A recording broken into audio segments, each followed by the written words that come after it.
Hello, Bethan here to talk a bit about shadow, the human shadow. Maybe your shadow? Question mark. Definitely I have.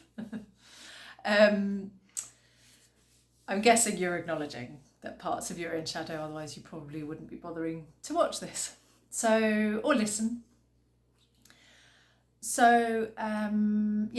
Just a quick definition for now for us to use of a part of us, an aspect which we would call shadow, or really I think of it as a part of us which is in shadow.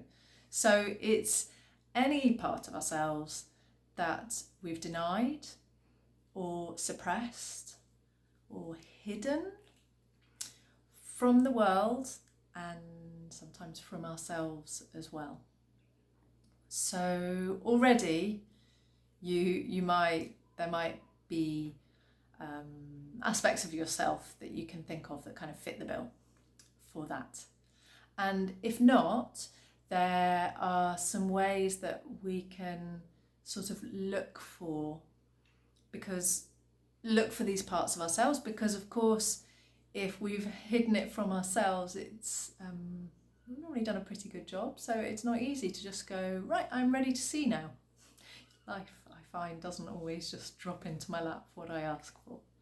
So one way that you might identify a part of you that's in shadow is if there are people that you have a strong, a sort of disproportionate reaction to. So the classic thought is, they're so blah blah blah blah blah, or they're too, so they're so quiet. So we might have the really quiet sort of reflective part of ourselves in shadow, or they're too much of a show off. So someone who lets themselves be the centre of attention.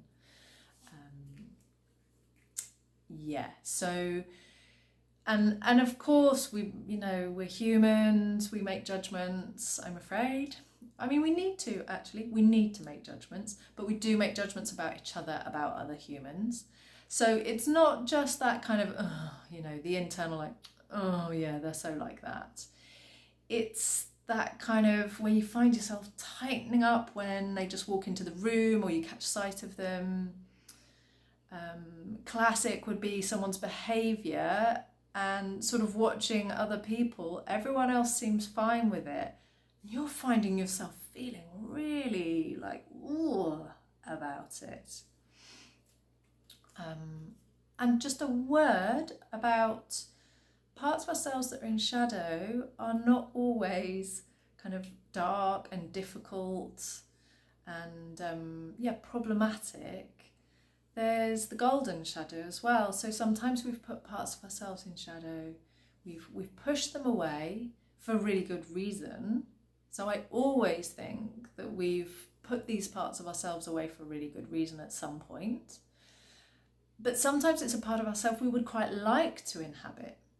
So it might be that you see someone taking the lead in a group situation and really doing a good job, and you just feel really disgruntled about it and annoyed.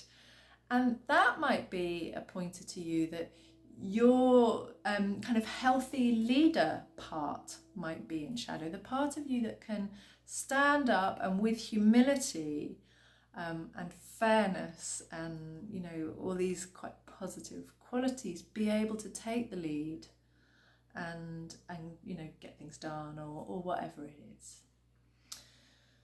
So that's one way, is seeing how we respond to other people. Another way is basically when a behaviour kind of leaks out or pops out. So when we behave in a way we don't really want to.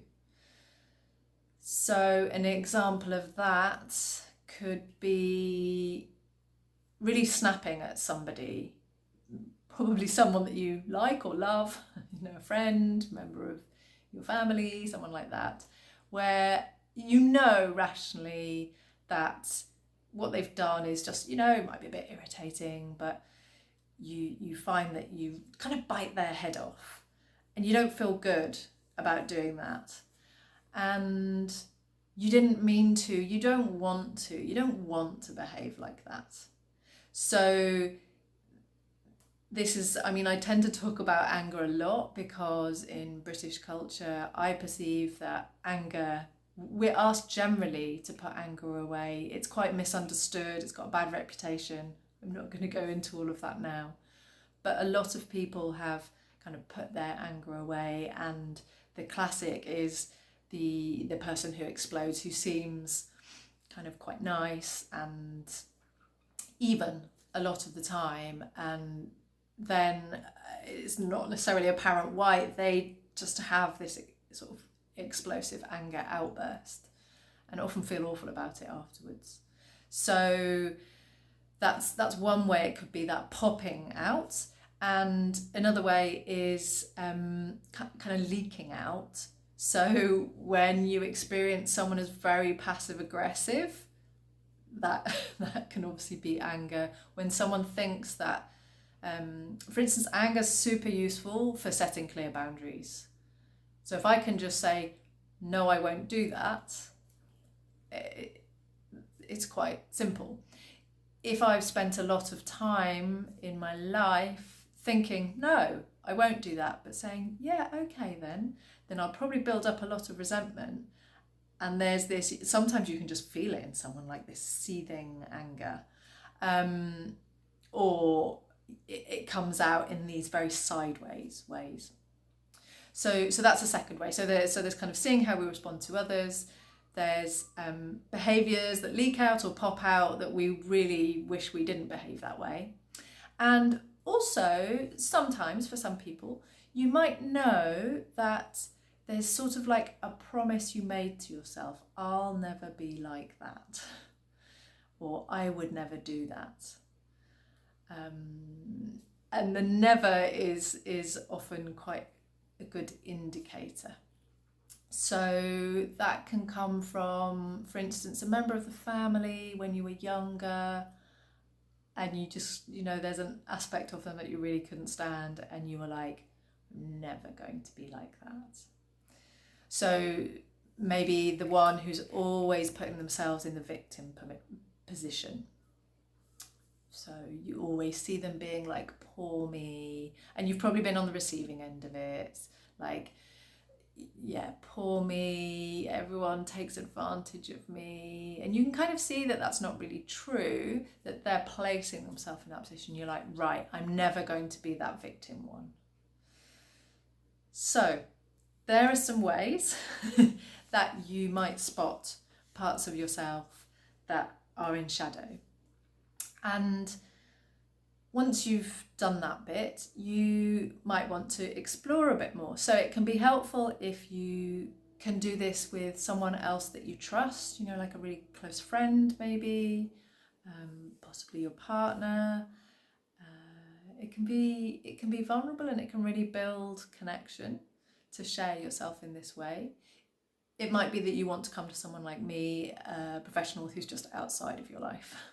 So some good places to start, and you can definitely just explore this on your own, and you might want to experiment with, you can think about it, you might want to write about it, and you might want to actually speak out loud about it, because they all engage your brain differently, and different things might sort of come to the surface, or you might come to find different things. So it's kind of looking at, why is that a problem for me, this part of myself, or the fact that this part of myself is in shadow? Because if it's a part of yourself you'd really like to inhabit, it's kind of there's something wrong, is that you want that as part of your life and it's not. So you might want to consider, like, what keeps happening when this part of yourself is dominant or active. So like a pattern in your life.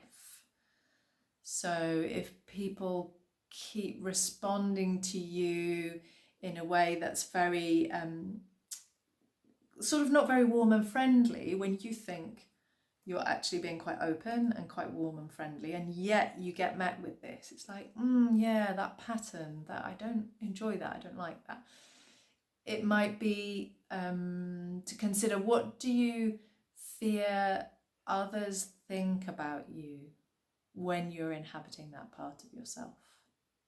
So, for instance, if there's a part of you that's a performer, a natural performer, and it might be that when that part of you comes out, you actually squash it down, or you don't even let it show, because you worry that others will think that you're a show off, that you're taking over, things like that. What are the behaviours in you that you don't really like? So, like I was saying earlier, if you have explosive outbursts, or if you find yourself being quite like backstabby or passive aggressive, and you'd really rather not be, it's like, oh yeah, that behaviour, yeah, that doesn't really work for me.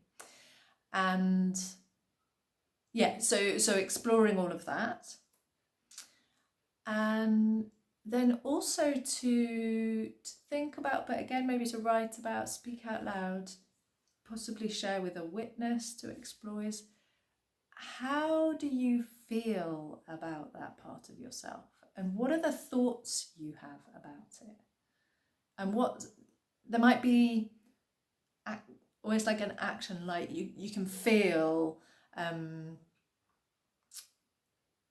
yourself wanting to like push it away, and actually you notice, I'm doing this.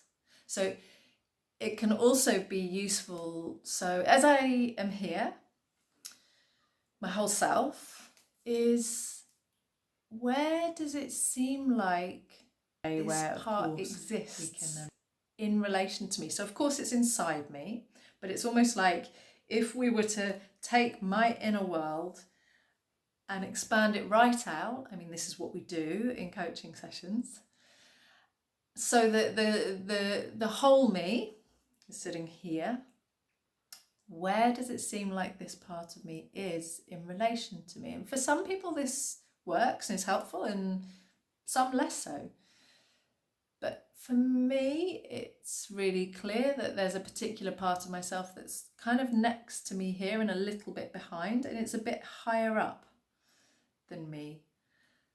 So when I said then about, I can feel I don't really want it, it's like there can be this kind of, I want to kind of get away from it, and I'm pushing in that direction. When I feel that like I want to push it away, I'm pushing in that direction because it's over here. So there's a lot here to explore, and there's a separate video that I've made about taking this into a more physical exploration. So what we do in coaching sessions is we represent parts of your inner world, kind of we unpack it a bit, we lay it out so that you can explore, so that you can get to kind of tinker about, and all in a contained symbolic space.